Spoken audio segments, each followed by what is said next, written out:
Appreciate you guys taking the time out to be a part of this conference, and of course we're putting you to work. In a sense, you guys know the drill, you're all veterans now, this is your third time here. This might be a little bit different. What we did is prepare the short deck to kind of level set. Some of this is really fundamental information, but just to make sure we're all more or less on the same page with regards to what some of the taxonomy is and what some of the issues are. So what we'll do is introduce the basic concept of what this technology entails, why we think it's important, and what some of the machines are, popular machines in that space, and then we'll open it up to questions. So the other thing is this is highly informal, so stop me, make questions. I know you will, Victor. Midstream. We want this to be, this is not a monologue here. You guys are experts in your respective fields, and we're honored to have you guys here, so please, if you like participation, you guys get participation points. I'm going to score you later. I'll give you feedback about that. So thank you. So start off with Dr. Love. How can you not? I just like to say his name. So this is Lonnie. I bumped into him last week. Lonnie, could you help me out? He sent me some slides, and you guys know Lonnie, of those of you who know him, he's an engineer, and so he loves data, and his slides are very information rich. So there's a lot of information here, but basically this is his purview. He looks at the system and says there's an overview of the EM technology, and it kind of breaks out into 4 areas. We're going to just focus on one of them, but there's materials. You guys have talked about that already. There's the pre-processing cost, there's the processing, and then the post-processing cost. So in the order of materials, just to level set kind of the mentality, we're talking about material costs in kilograms on the order of $100 to $200 per kilogram, which is, this isn't terribly cheap. So there's an opportunity there, clearly. Then we've come up with this equation that talks about a part cost in terms of volume. Then you have the pre-processing cost, which is your operator cost, your setup, number of parts produced, et cetera, and then your support, your slicing software, the prep of the machine itself. Then the third stage is, of course, the actual processing. Typical machines are on the order of 500K to 2 million, and then typical operating time on the order of about 5,000 hours. And this is typical, too, with the metals world, so it's kind of interesting to see the parallels from polymers. And then this hourly rate of about $250 an hour. I'm just curious, we didn't ask this last time. Do you guys think that's high, low, or are you guys familiar with? Okay. Cost per hour, right?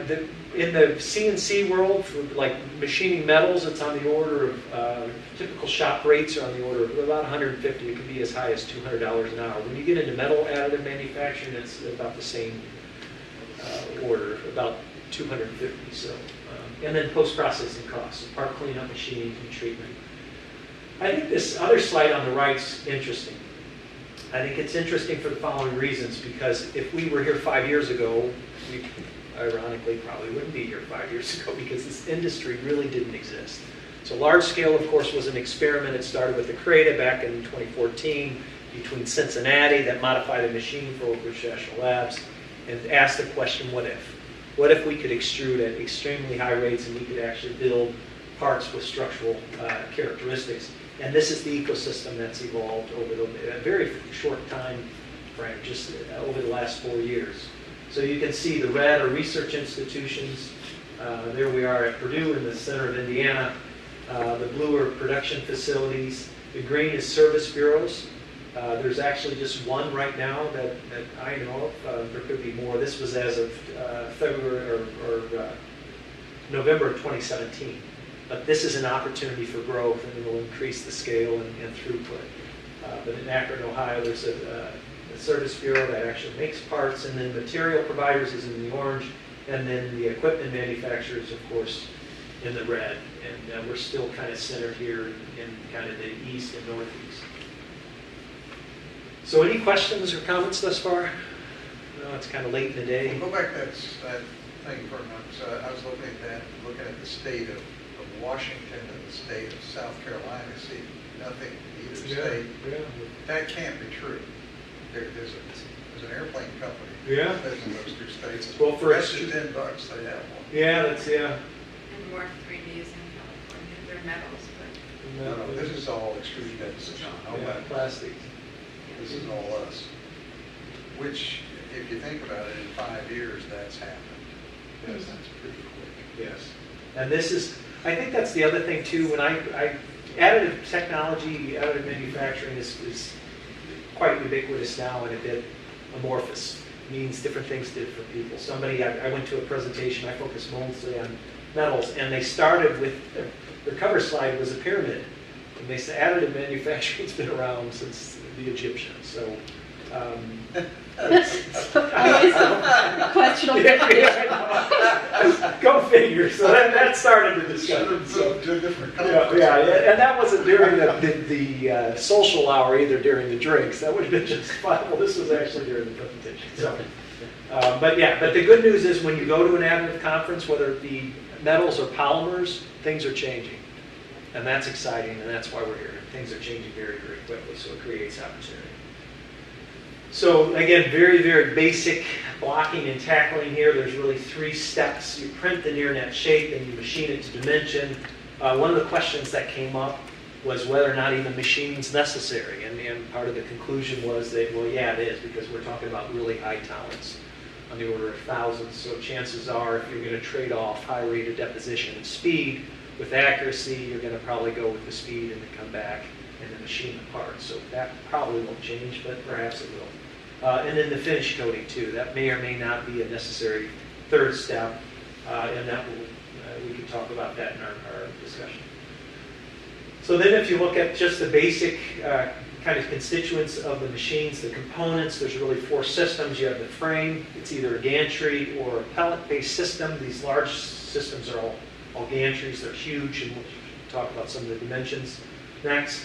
Then you have the next is the motion control, usually linear motors or ball screws, and then kind of the black box here. And in our world, it's really that extruder system. There's a lot of technology in that extruder system. It's interesting because I heard that the extruder on the BAM machine is about 120 pounds.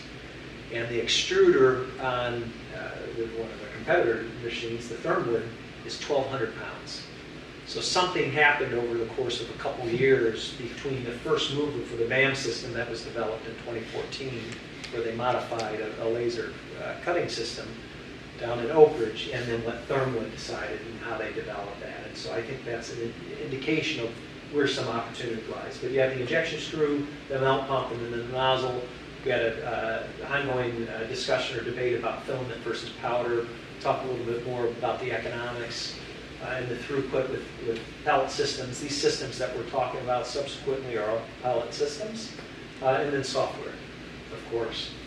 And we have, we're honored to have Dassault here in the room to talk about simulation, but there's this whole other side of the software, which is motion control and extrusion control and so forth. Very, very important parts of the equation. So if you look at the process considerations, there's a few points we'd like to call to your attention. Clearly, we talked about this in great detail, but for the non-scientist and really in layman terms, you could ultimately say that the polymer cooling rate determines the printing speed for each layer. And why is that important? Because we talked about that adhesion. So in particular, there's this window for the target temperature. If it's too hot, you have an unstable melt bead. If it's too cool, which is more often the case, you lack adhesion. And why is that important? Because if you don't have adherence, then you have cracking and separation. You have failed build. The AM extruder screws, this is interesting, and it's fairly sophisticated because extrusion technologies have been around for decades. But the difference is those are typically steady state systems. As that extruder head starts to move, all of a sudden it accelerates and decelerates, and the rate of application, or what they call metering, changes. And so you have to have a dynamic control on the extruder head. And then we also talked about, historically we had filament, and then we went from filament to pellets. And there's information in the literature out there that talks about increase of 10x in terms of production or producibility or efficiencies. And then material, I've seen anything from 10x to 50x in terms of total cost reduction or the fall off of material cost, according to Lonnie Love's research. So significant. And then also some typical layer dimensions. These are relatively thick layers, depending thick or thin, depending on your point of reference. But the applications really are in 2 areas. at this point. And one of the questions came up at this last meeting about, well, let's talk about the problem statement. What size machines are we talking about? Are we talking about the smaller Stratasys machines? And the answer is, well, in this particular breakout, we'd like to look at large extrusions.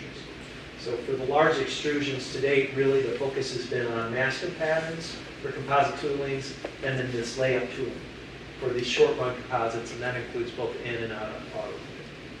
And then just kind of an asterisk statement about why are we including chopped fiber. Some of you guys probably already know, between 20 to 50%. And also it lowers the coefficient of thermal expansion, very, very important characteristic. It adds to the stiffness and ultimately reduces the warpage. Any questions or comments? So the next couple slides we'll go through and just talk about what machines are on the market today. This is the kind of the first mover into the space. Back in 2014, as we talked about, started with a creative with Oak Ridge National Labs in Cincinnati. It was very much an experiment, and they created the BAM. The BAM system, 20 by 8 by 6, and it has, on the high rate, the deposition is 80 an hour. I think it probably averages closer to 60 to 65, but it depends on the complexity of the build, the part. And what are some of the key features? It's a heated bed. It's important because the hotter you can maintain the bed, the broader the characteristics of the material. Very, very important and not non-trivial. And it's clearly in a closed chamber. It's in production system. I don't know, 15 to 20 on the market already. This is a newcomer into the market. So Thermwood is delivered what they call the LSAM. Which is their answer to the BAM. I love it. This is an open system. You can see some of the fundamental changes. Much, much higher rate of deposition on the order of 200 pounds per hour. And what they believe are their distinguishing features are their melt pump that helps properly meter the output of the polymer and also the compression roller as opposed to the tamper system.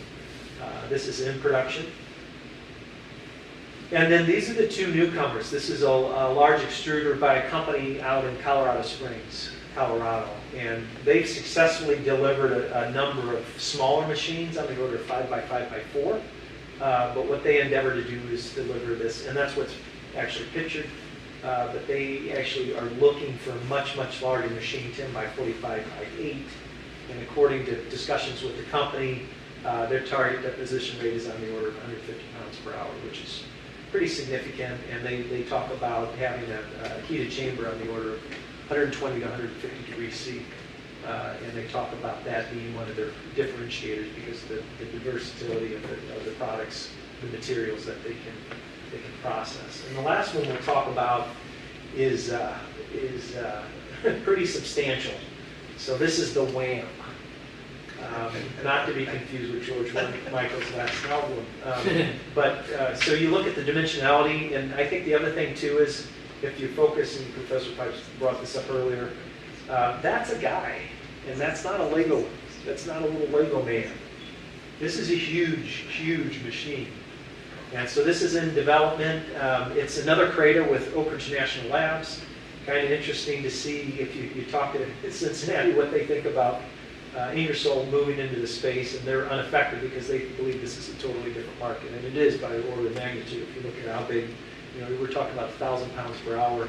And one of the questions, and it's probably more philosophical than anything else, but what new markets do we open up, and what's the enabler? Is it the machine technology? Is it the materials? It all comes back to cost. If we can make this cost effective, how can we build our business case? Because it comes back to ROI.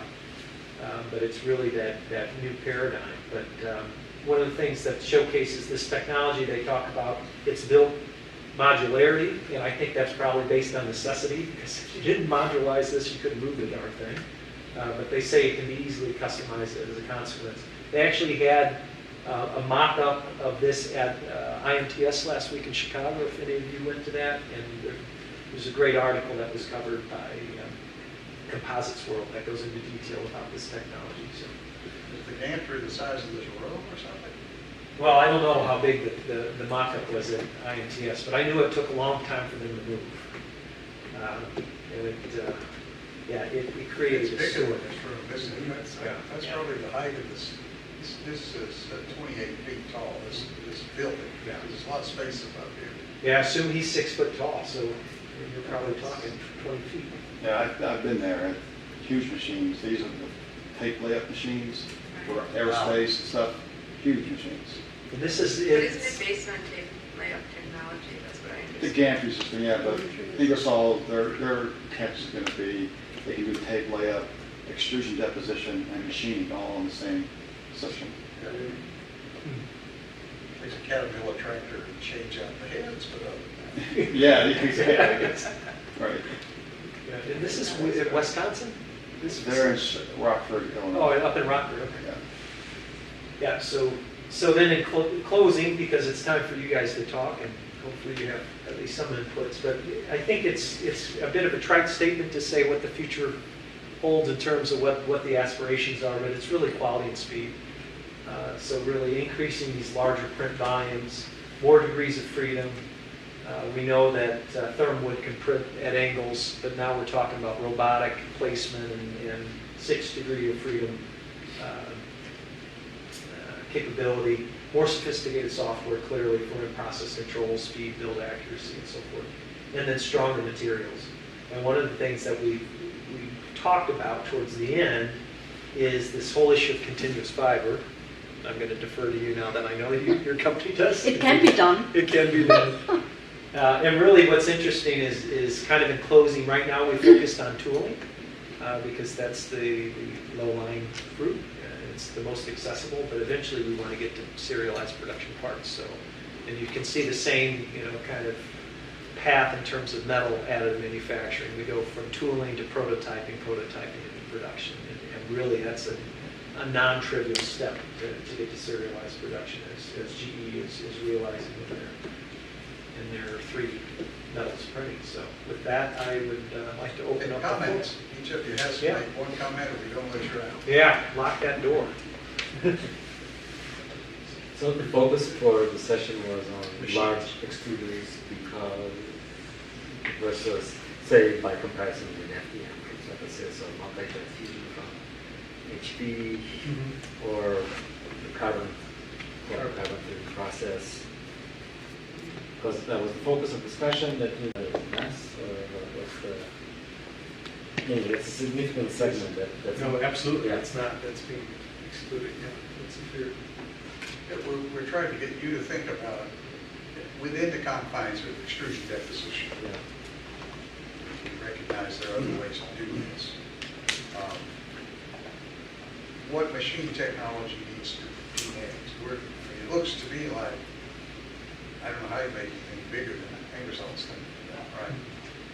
And if you look at what's available today, we can go from 30 pounds an hour to, let's say, 500 pounds an hour. Or they'll ever make 1,000 pounds an hour sounds too aggressive to me. But that deposition rate also relates to scale, that is size of print. And one of the numbers I heard, Bastian Brinkman, who's now back in Germany, said that one tool in Invar for a wingspan for Airbus was $9 million. So if you can find a substitute for that, that's got the thermal expansion control, which carbon fiber will give you, or carbon fiber parts, which is what that tool's for. There's some real opportunities, but it's at scale. Where the immediate opportunities are, because the small parts, they can make 1,000 different ways, but the large parts, there aren't many ways to make them that are economic. This is beginning to be one of those answers. We had earlier an architect here who was with us and talking about using 3D printing to print parts of houses. We've all seen printing of concrete. That's not what we're talking about, but structural parts for buildings and the like. And so it's one of these things. I don't want to be the only one commenting. Others of you. Yeah, I wonder if there's a need, and I'm not sure about it, if there's a need for a combination of different scales of extruders on one machine. So one project I worked on back in Wisconsin was printed heat exchangers. 3D printed heat exchangers out of plastic and with a more thermal conductive matrix by compounding fillers in it. And we needed the small features for enhanced internal structures to increase the heat transfer. But overall, if you think of heat exchangers, they're large. And so we were always on the very low side of throughput because we were limited by the fine features that we needed. But a combination of both would be interesting. And I haven't seen anything in that area, but maybe I'm just not as informed. I think you're right, I haven't seen nothing like that. And, you know, with a gantry system, and of course Thermwood has two gantries, one of which is a machining gantry and the other's a printing gantry, but they easily could be two gantries. Yeah. Two printing gantries. Question about fine detail also then relates immediately to rate, right? Yes. Yeah, because the 1,000 pounds per hour you can really only get if you put, I don't know. You put something out Beats this like wide, this. and that's big, Yeah. right? It's the only possibility. The reason is So we're talking about these large printed parts, but when you talk about autoclave tooling for such large parts, I do not think that our simulation softwares or even the printed parts give us the dimensional tolerances needed. And how do simulation technologies, like how do you guys see simulation technologies catching up with these giant parts? Because with scaling of size, we get to computationally inefficient and expensive tool shape compensation simulations or models. So what kind of readiness for simulation tools is needed to match up with this growing or large size additive manufacturing tools? You got the right person in the room to answer that question. Well, so you're right. I mean, simulation only used for this predictive to some extent. I think we, so but others too, we're making progress toward that. We have some demonstrations for large objects predictions, primarily in collaboration with the operation. So, is it there?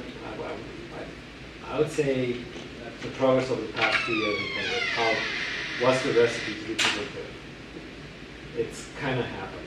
Is it there? I would say it's 70% there. Does it mean that any part I print I'm going to be 30% off? That would be great. Or 10% in most cases, 30% off in terms of my predictions, respect to distortion, stress, prediction, and so on. I don't think so. So we cannot claim this, and I don't think others can claim either that's true. Yes, the tools are there, you can get results. They kind of make sense. Are they within 10% at this point? Generically and confidently, I would say not in general. But the tools, whether you scale here, you print a small part with a 30 micron layer, or you print this that has even a fewer number of layers compared to a typical metal part that's this size. Competition expense is similar.